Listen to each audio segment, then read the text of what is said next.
Welcome to this Autumn Trees watercolour tutorial. This is a really good example of the type of in-depth tutorials that are available on my Patreon membership. I take you through a step-by-step process to hopefully achieve something similar to this painting. Let's get started.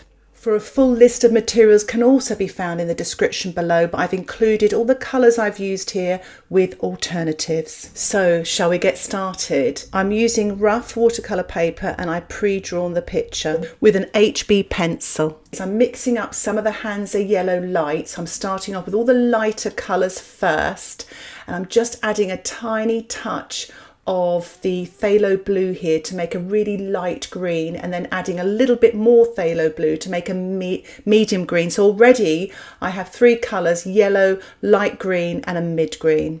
So I've rinsed off my brush, get all that green off, and I'm using some of the Alizarin Crimson, just putting that on there, and I'm going to put a touch of the Pyrrole Orange in there as well. So it's a lovely warm red, and now I'm using the Alizarin Crimson on its own. They're quite creamy colours. Make sure you rinse your brush each time. So now I'm mixing up the Alizarin Crimson along with a touch of the yellow for a nice sort of dark orange sort of colour, really getting lots of variety of autumn colours here. Now I've got the Pyrrole Orange on its own, and I'm adding a touch of yellow to make quite a nice light orange. You can be quite sort of creative with these colours, choose your own, but I'm giving you a guide to how you can get this variety of autumnal colours. I've used a little bit of the burnt sienna there. It's a lovely colour, and here again I'm using some Quinacridone Gold as well, nice puddle of that. I'm wetting my paper now with my large brush. You can use a big mop brush or a flat brush. Just give everything a good soak. The longer you let that sort of water go into the membranes of the paper, it gives you more time when you paint wet on wet. I'm dropping in my lightest colours first, so I'm really looking at that reference photograph, sort of judging where all those light areas are. So I'm just using the yellow on its own, using my size 6 brush, painting wet in wet. And I like to use the paint sort of slightly dilute but also a bit creamier, especially in the foreground there where the yellow is so strong. I'm just dropping in the orange now towards the back of the grasses, wet into wet again, still sticking with that size 6 brush. And the reason why I'm using it is sometimes a larger brush almost puts too much paint on, and I want these sort of areas of colours like the orange or the yellow, keeping them a little bit separate, so that smaller brush gives me that control. At the same time though, these brushes, black velvet brushes, really do hold so much paint and have such gorgeous points, so it really gives me that control, but at the same time I get that sort of accuracy as well. So as you can see, my brush is dancing all around this paper, dropping in the lighter colours, the yellows, the oranges. There's so much orange light in those bushes on the right hand side there, and I really want to capture that, painting damp into wet almost. This colour is quite creamy, quite opaque almost, and I'm just dropping it in there, here and there, really having fun with it. Remember to keep rinsing your brush when you change your colours. Sorry that colour's off camera. It is Quinacridone Gold plus a little bit of the Phthalo Blue, and I'm painting this damp into wet or wet into wet. I'm really trying to look at the reference photograph and really trying to interpret what I see. I want to work light to dark, wet into wet to begin with, to get these soft edges so they go back, and later on I'll work wet on dry, building up my tonal values to create the depth in the watercolour painting. That's why I love watercolours so much. So I'm putting on these light to mid greens, working in that left hand side of the painting where there's a lot more of that sort of warmish green colour. And I've decided now to paint this sort of middle tree. It's quite a bright green, and I'm using the Phthalo Blue plus the Hansa yellow light. So you could use Prussian blue and lemon yellow, and I'm just painting that wet into wet, and now dropping in a slightly richer green. It's more Phthalo Blue, less yellow, wet into wet. Remember to keep rinsing your brush and changing your water. What I'm doing here is, because the paint's run up into the sky because that's wet, I'm just softening it and blending it so it almost gives a yellow glow in the sky. The painting is all nice and damp. I'm dropping in now a little bit of the orange and the crimson, those colours that I made earlier, trying to keep a little bit of variety.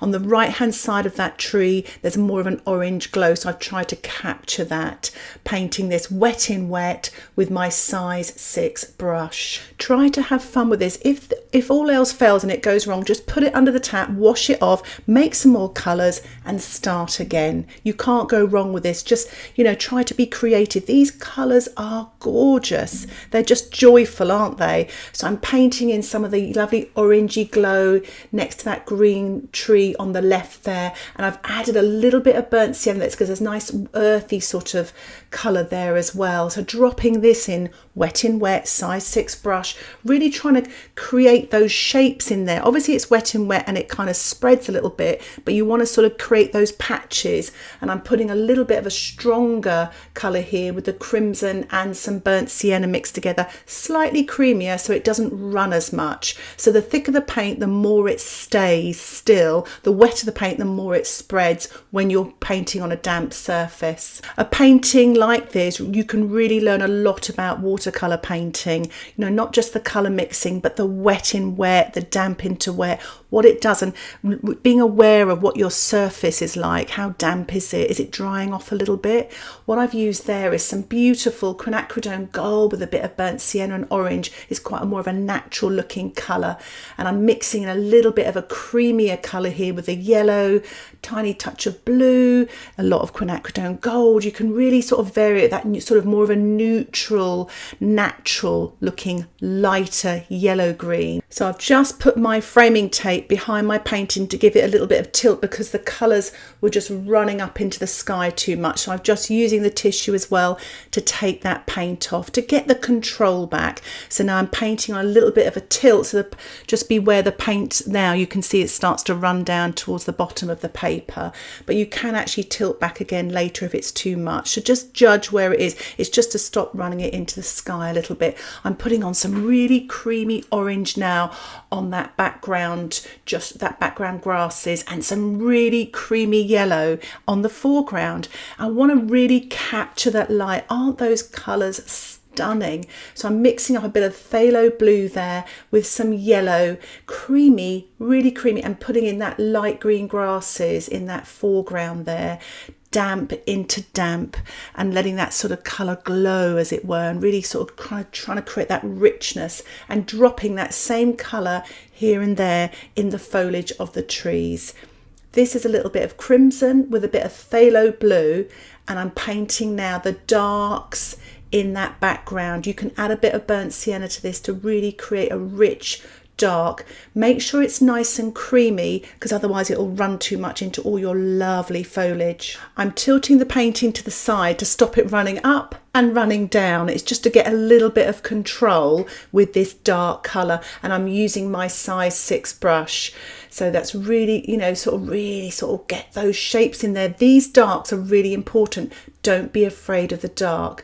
I've mixed up a little bit of Quinacridone Gold, touch of orange, touch of burnt sienna for some of these warm, darker browns to the left here, dropping them in wet into wet or damp into wet, depending on what your painting is doing. I added a little bit of green in there into that brown just to create a little bit more of a neutral brown, just bringing it down to the bushes and just sort of varying those darks a little so they're not all the same. I've added a little bit of burnt sienna to that dark and just putting rich browns in there. So I mean, there's lots of colour mixing here. I don't want you to be overwhelmed by it. You know, just put those darks in, but you've got your greens and your oranges, your yellows, and you can vary them, make those sort of more neutral, softer greens, and just play, but keep those zones. Don't worry too much if you can't get them exactly like mine. Just get those sort of different, sort of the more crimson tree, a green tree, orange and yellows, and then just get your darks and try to keep it simple. Don't be overwhelmed and don't worry, you know, just have fun. I'm just sprinkling a little bit of sea salt on here, but you could use table salt. The paint is damp and I'm going to let it dry naturally. So what happens is it lifts off some of the paint and creates some nice textures. Once it's dry, just brush it off with some kitchen towel and it reveals some lovely textures. You may lose some of those textures when you start sponging, but that doesn't matter. It's sometimes you can keep them, and it's all quite random, but I always just like doing it because it gets me started with all this lovely texture. So we've got the colour underneath and the light colours. Now we're going to build up some tonal values and textures. So what I've done here is I've mixed up some dark greens using browns and blues.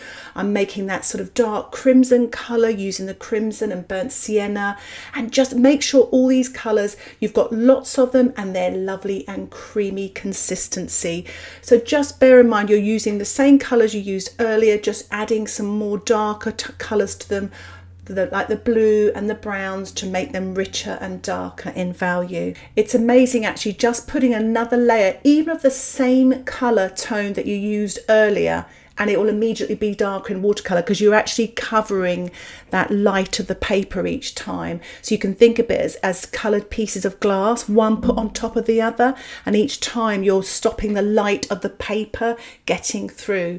So what I'm doing here is I'm sponging on that rich crimson shade with a touch of the burnt sienna and tapping very gently with my damp sponge. It's a natural sponge, but I'm actually going to show you different sponges you can use to create different textures as well, especially for those of you that don't have a natural sponge. It's really important to tap gently, but also to leave gaps. You don't want to be sponging over everything. Leave some of that salt texture and some of the lighter areas. So I'm just sponging on a little bit of the green now. That's the Phthalo Blue. You could have Quinacridone Gold or the Hansa Yellow Light. I'm rinsing my sponge now, I'm putting it to one side. Now this is just a kitchen scourer, okay, it's quite tough to tear. The reason why I'm tearing it, so you've got some nice natural edges, and I don't want you to cut it because you're going to have a square edge. So I'm using the bit where I tore it and pressing down there, again gently, and you get some nice textures. Personally, I prefer the natural sponge, but you do get something out of this, and the more you use these, the more you train it to give you better textures.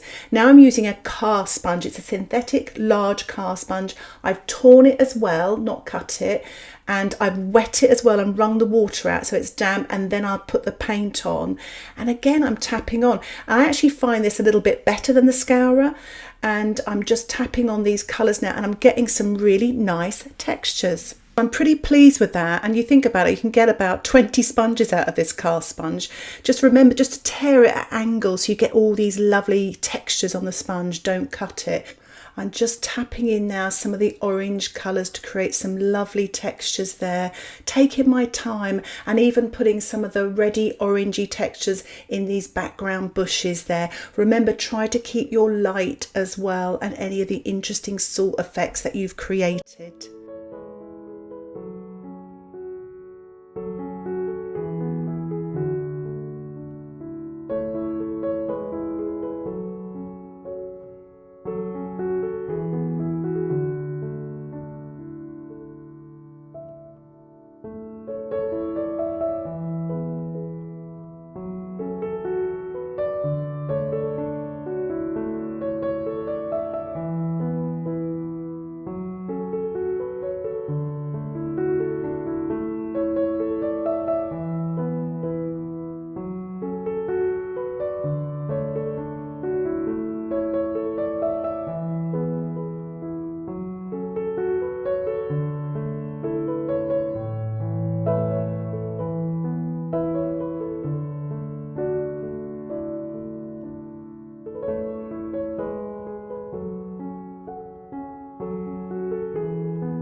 Once you finish with the sponging, if you feel it's a little bit too textured, I'm using my spritzer bottle just to soften them and let the colours blend a little bit. Don't over wet this, but it's just to create a little bit of softness, and I'm going to let it dry naturally.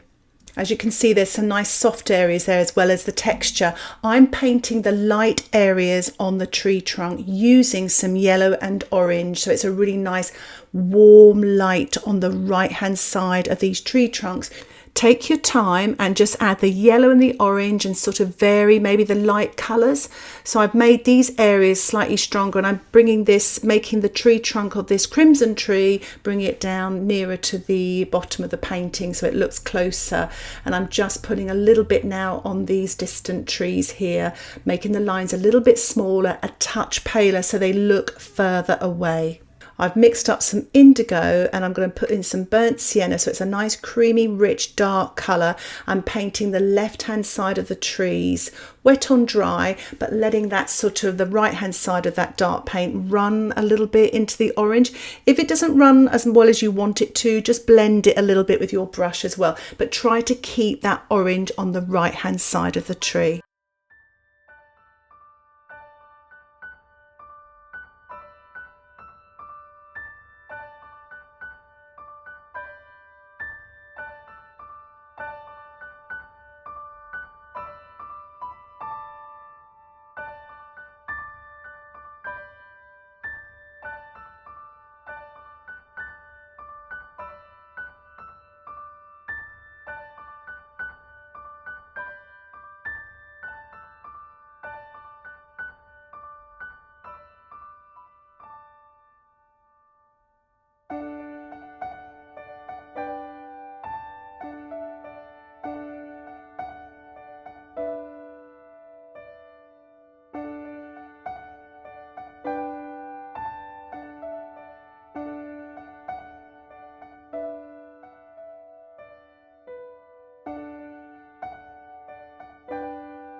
As you saw there, I was painting delicately my branches going up, the lower branches going up into the tree as well, sort of really branching them out using the same colours, the burnt sienna with a touch of indigo. I've just used my tissue there just to take off a little bit of colour because I felt it was coming forward too much. So just be aware of the tonal value. You look at my two trees on the right, they're stronger and they come forward.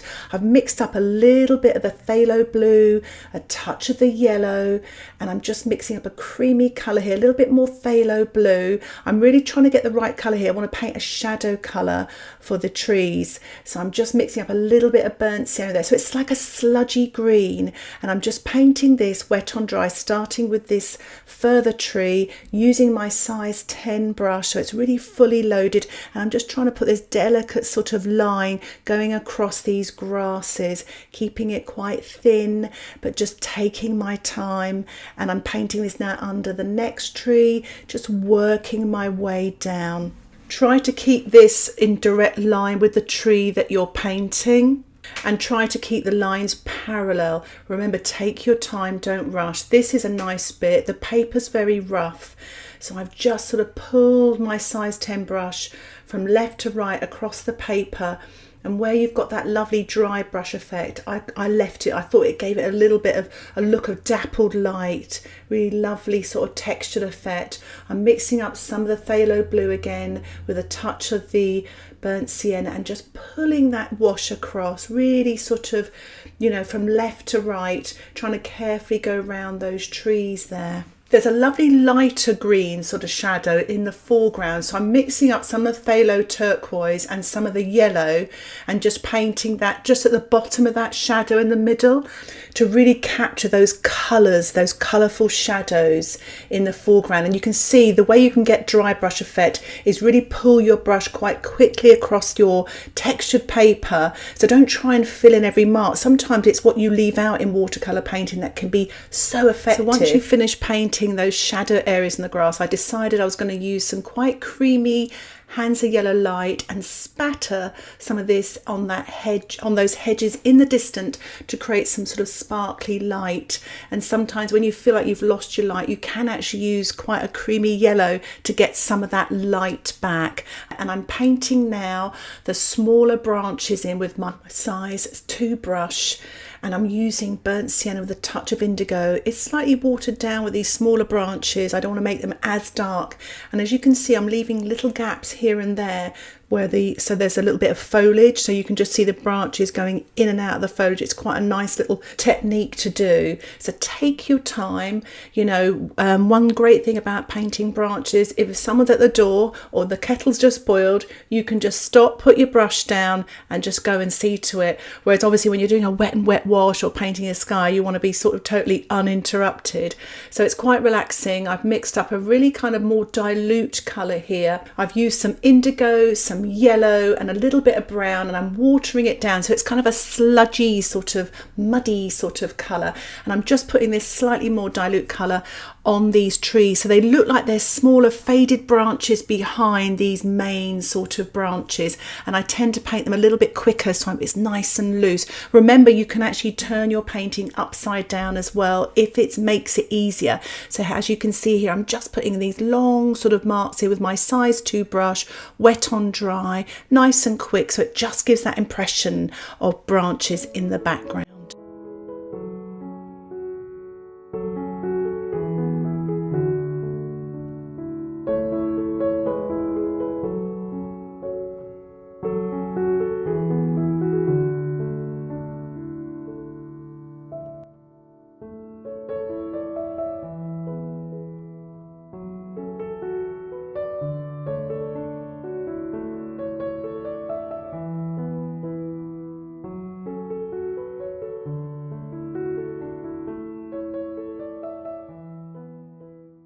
Just mixed up a sludgy sort of green, some blue, some yellow, some indigo, and I'm painting some of the larger tree trunks and branches in here to the left.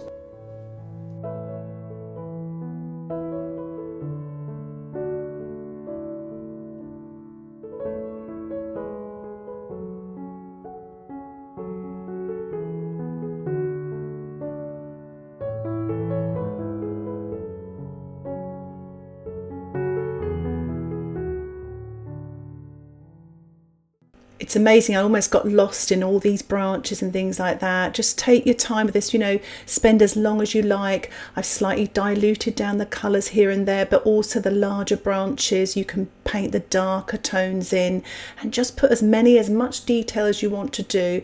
I've swapped now to my twig using this dark, and this twig I've actually sharpened with a craft knife, so it's really got a lovely sort of very small point, and as I dip it into the paint and then paint with it, it's got a lovely feeling. I can really sort of let go and just paint these smaller branches in. I feel it feels very free to do, feels very natural.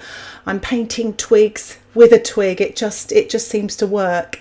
If you like, you can blow dry your painting before you do this next stage, and what I'm putting on now is I'm sponging on some of the dark shades using the indigo with a touch of the crimson, and I'm only putting it on here and there to create these sort of shadow areas on this foreground tree. Remember, press very gently, don't press too hard. And I'm just going to build up some of the tonal values here and there on the foliage using just the leftover paint. But on this right hand side, there's a little bit of green and brown watered down mixed together, just using my sponge and tapping really gently. And I'm just getting a really lush dark green here and just putting some shadow colours on there. You can use the indigo and yellow, or the Phthalo Blue and the Quinacridone Gold, and just sort of vary it really. Just get those yummy darks in here and there, and I'm putting it over on the left hand side here as well, just to get a variety of textured marks and tonal marks. As you can see, I'm mixing everything with my sponge on the palette, get some lovely darks on those hedges to create some lovely dark textures. What really stops me from fiddling is a little spatter, and I thought I'd just give a little spatter in the foreground there, because that in the reference photograph there's so much yellow light, so I just thought I'd give a little spatter here and there, again over the tree area and the distant hedges as well. So this is a really sort of milky yellow. You could use orange as well. I had a little blob there. I've diluted the blob and I've taken it off with my kitchen towel, and it's amazing how the paint comes off so easily when you dilute it. I've actually got some fresh water and I'm wetting my sky area with my size 10 brush just above the trees there, being careful not to touch the trees. In the photograph there is no blue sky, but I decided I thought it may improve the painting by putting a little bit of a cloudy blue sky. So I'm just using some dilute ultramarine and painting it on with my size 10 brush, just keeping the sort of stronger blue at the top and just fading it a little bit. I don't want to go anywhere near the tops of the trees this, so I'm keeping the clouds at the top of the trees. And there is a yellow sort of glow from the paint where it bled earlier in the painting, so remember to leave lots of little gaps for clouds.